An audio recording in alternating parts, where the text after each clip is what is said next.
This is Behind the Headlines, with behind-the-scenes analysis on issues affecting Pennsylvanians, sponsored by the Susquehanna Valley Center for Public Policy. Now, here's your host. Hi, from Philadelphia to Erie and from Pittsburgh to Scranton, it's Behind the Headlines. I'm Charlie Greenewalt, Senior Fellow of the Susquehanna Valley Center for Public Policy, and I'm joined as usual by my co-host Mara Donnelly. Hi, Mara. Hello, Charlie. Well, the last time since we saw each other, there have been all kinds of developments. John Fetterman almost left the race involuntarily. That's right.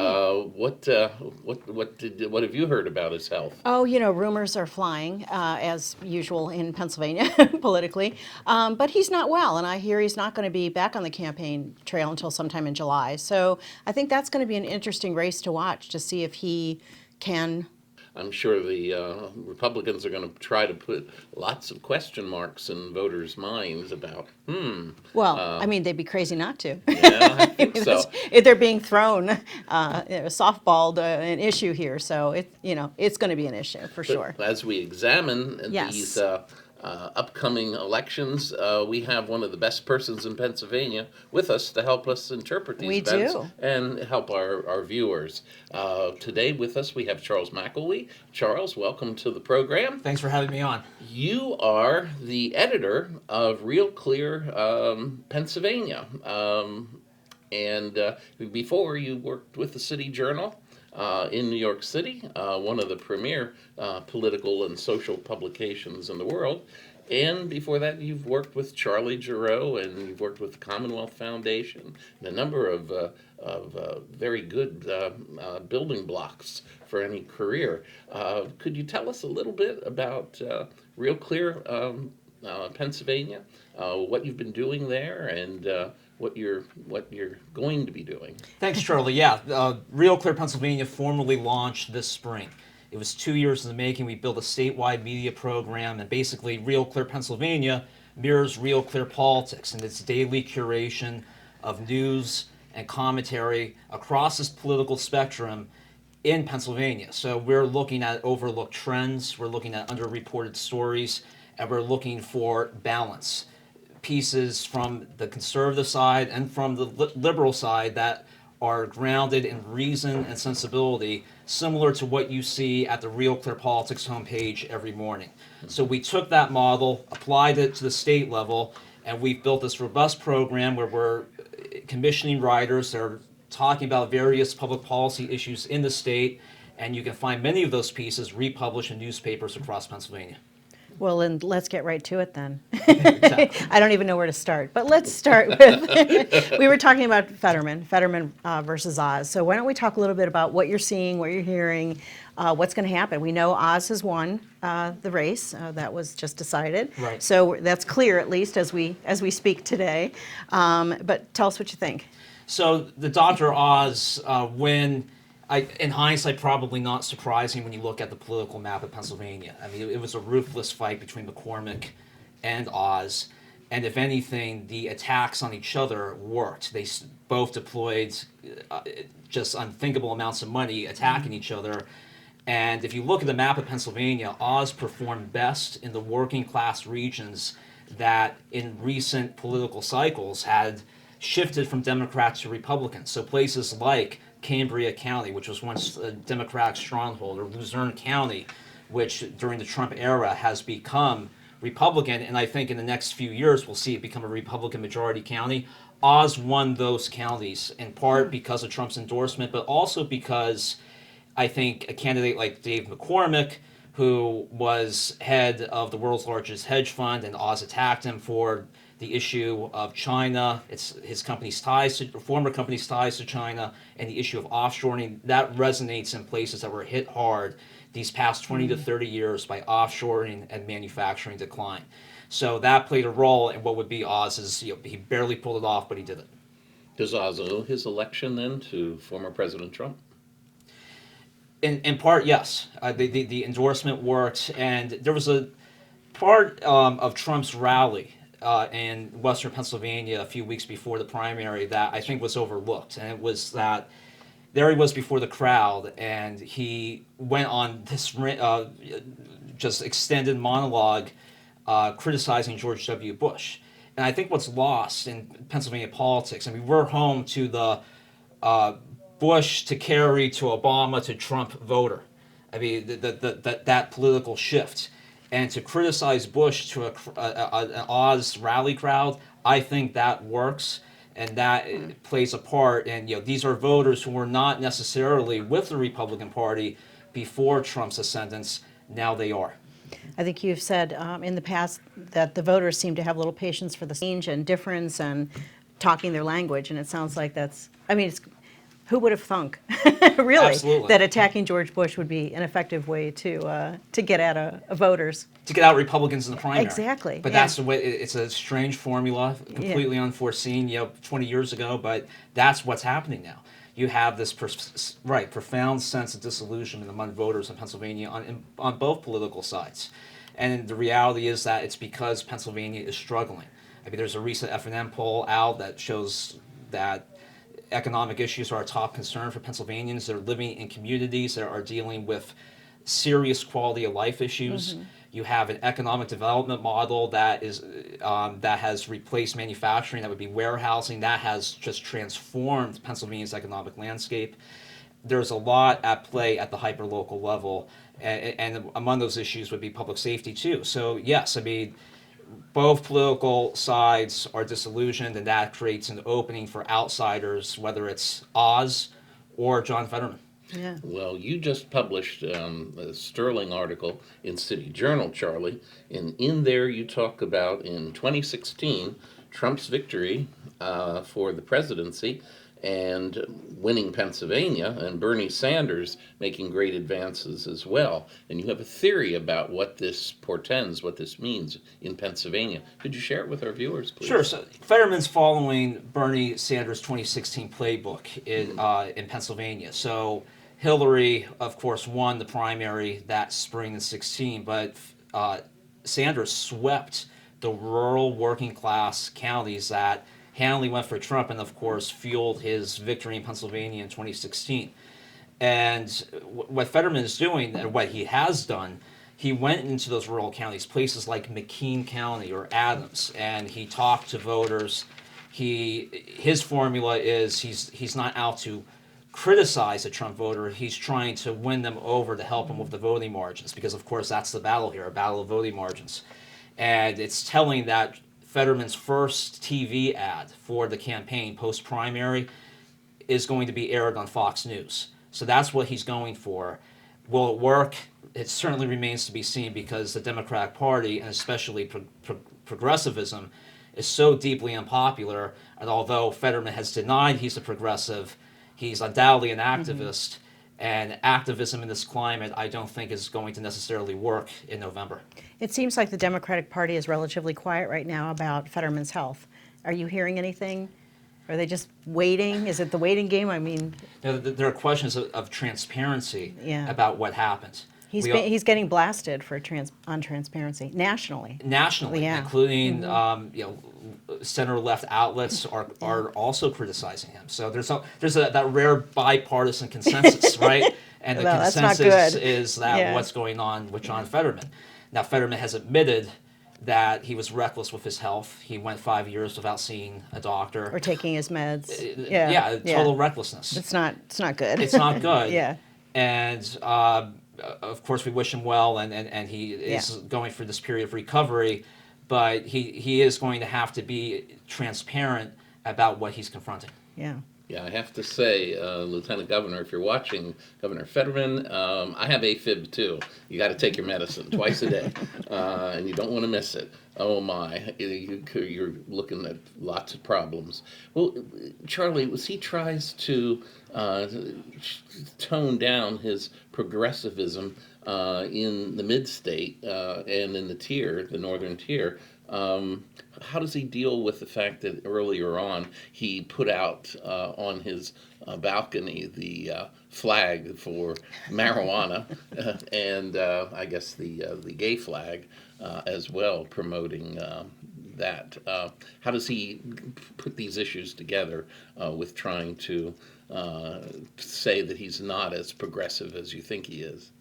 Well, on the marijuana issue, I mean, yes, he put out the flag at the state capitol, and that, of course, is a nuanced issue, right? That there are Republicans now, like State Senator Laughlin in Erie, who are pushing for a legalization of recreational marijuana. Senator Mike Regan too, but there are even people on the left, and people on the Democratic side, who are questioning the consequences of that, the unforeseen consequences of legalization of recreational marijuana. And there are lessons there, and it's telling that recently the governor of Delaware vetoed the bill, the Democratic governor vetoed the bill to legalize marijuana. But again, I mean, at a time when fentanyl is exploding. Exactly. So you have this crisis in Pennsylvania communities where you have fentanyl replacing heroin, and so many communities across the state are struggling with that. So it's almost tone deaf. You have families across the state dealing with that, but he's passionate about that. That's his big. You can argue that's his greatest passion: marijuana legalization. And does that work in Pennsylvania? No. Yeah. Well, let's shift gears because I don't want to run out of time to cover. We have so much to cover. We have so much to talk about. Mastriano versus Shapiro. Right. So Mastriano, of course, pulled the upset, although if you drove across the state in recent months, it was quite evident what the outcome would be. Mastriano was always the front runner, and the Republican Party just failed to overcome that. Mastriano now faces the reality of Shapiro, who crafts himself as a pragmatist, a guy who can work with the other side.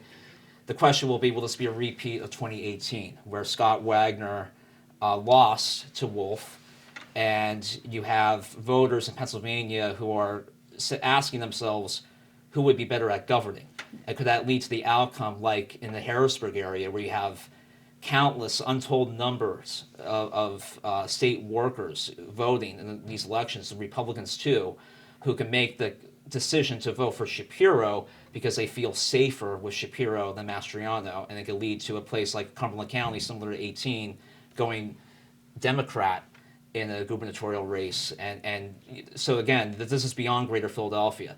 The question will be how will Shapiro perform in the Lehigh Valley, South Central Pennsylvania, and that's what creates a disadvantage for Mastriano. You made an interesting comment. You said the Republicans had a hard time overcoming Mastriano winning, which is interesting because he's a Republican, and you would think they would have been supportive of it. But that's not really the case, is it? It's not the case, and they made a decision not to endorse for the first time since 1978. Well, two things about that particular race that I wanted to ask you about, and that was, as soon as the election was over and Mastriano won, what do we see in the first Saturday night? We have Saturday Night Live, right. And it parodied Mastriano.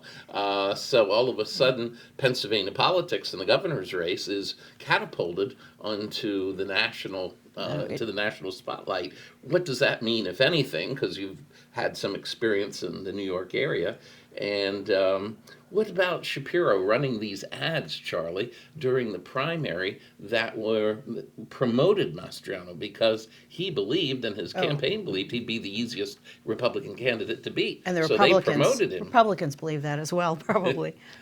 No, it's true. I mean, this is the Mastriano's a candidate that Shapiro wanted, and the question will be, at a time when the Democratic Party is so deeply unpopular, including in Pennsylvania. And when you look at even the RealClear Politics polling average that shows Joe Biden's approval ratings underwater, Shapiro undoubtedly has the advantage, but Shapiro also has a campaign war chest, about $15 million.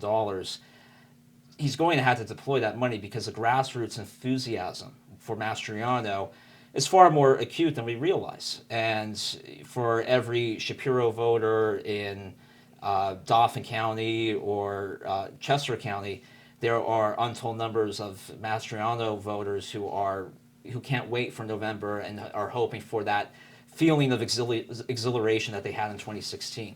So I find it to be far more of a race than people may suggest. Mm-hmm.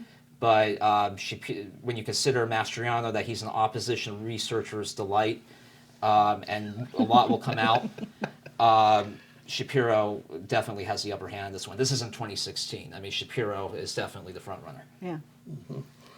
Well, it's being told by our folks that we're out of time, unfortunately, sadly. Charlie. And we just started to tap into the questions that we had You for have to you. come- we So have to- we please didn't- come back. Yeah, I'd we love didn't, to come back. We didn't cover crime. You have to come back. We can cover crime. Please come back. We'll It's a have big to have issue. you come back. But right now, we have to move to the next segment. And thank you very much, Charlie, for being with us. Hold on, and we'll be right back after this message. Behind the Headlines is brought to you as a public service by the Pennsylvania State Association of Township Supervisors, the largest, most influential municipal association in the Commonwealth. Since 1921, PSATS has been preserving and strengthening township government and securing greater visibility and involvement for townships in the state and federal political arenas. Covering 95% of Pennsylvania's land mass, townships represent 5.5 million residents, more than any other type of political subdivision in Pennsylvania. Additional underwriting provided by the Worrell Corporation Foundation, based in Carlisle, Pennsylvania, by the Edward H. and Jeannie Arnold Foundation, and by the Pennsylvania Manufacturers Association. Business in Pennsylvania is our business. Behind the Headlines is also supported as a public service by the Pennsylvania Highway Information Association, the go-to source to learn about transportation projects and issues. Visit pahighwayinfo.org. Hi, welcome back to Behind the Headlines. On this segment of Behind the Headlines, Mara and I are joined by Christian Herr. Christian is the Executive Vice President of PennAg Industry Associations.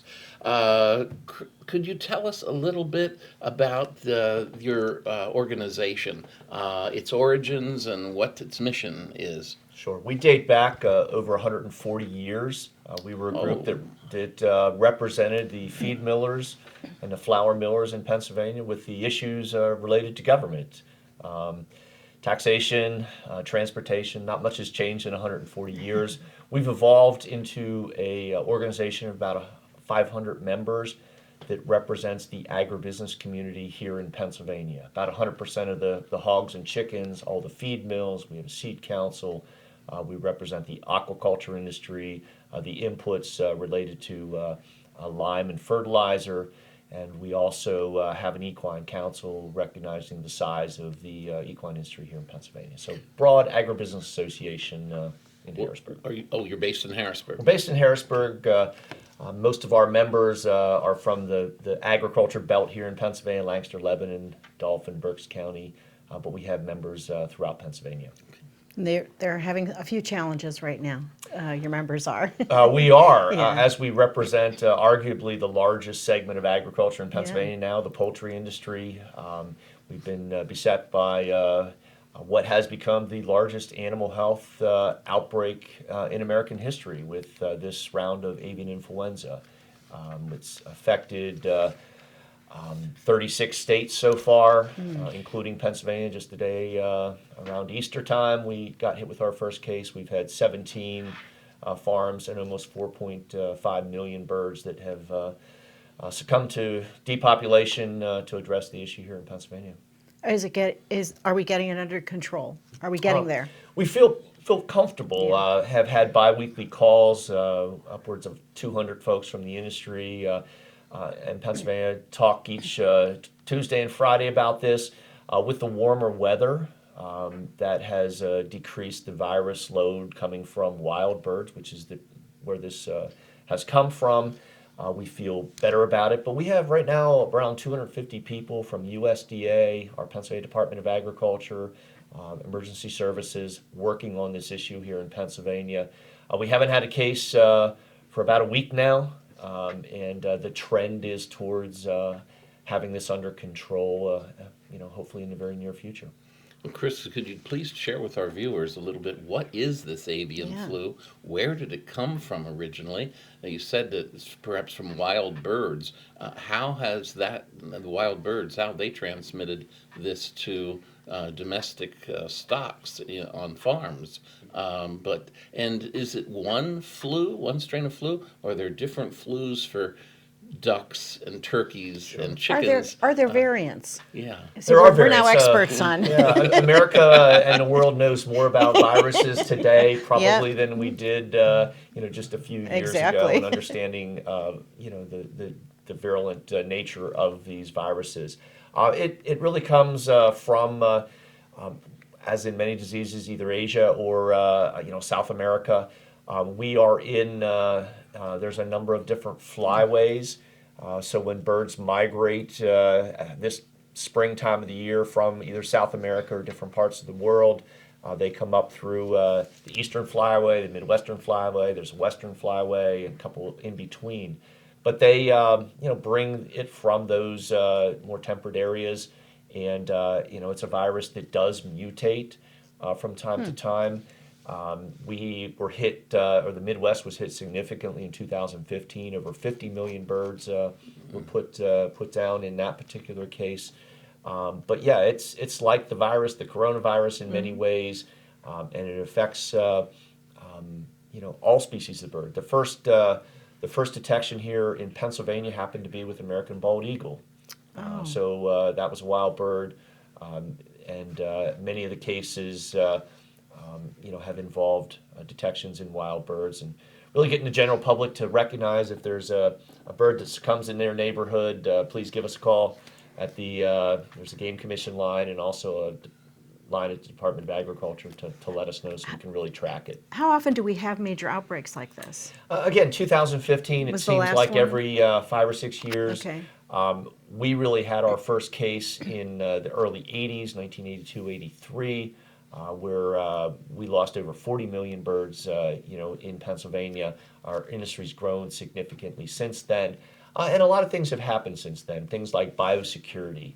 It's very difficult to get into a poultry facility, as would be a swine facility, because of the investments that's involved, and the threat from disease. So many things have happened and have mitigated a case here in Pennsylvania, but what we've seen is that likely the cases we've seen in commercial flocks have been brought in by wild birds.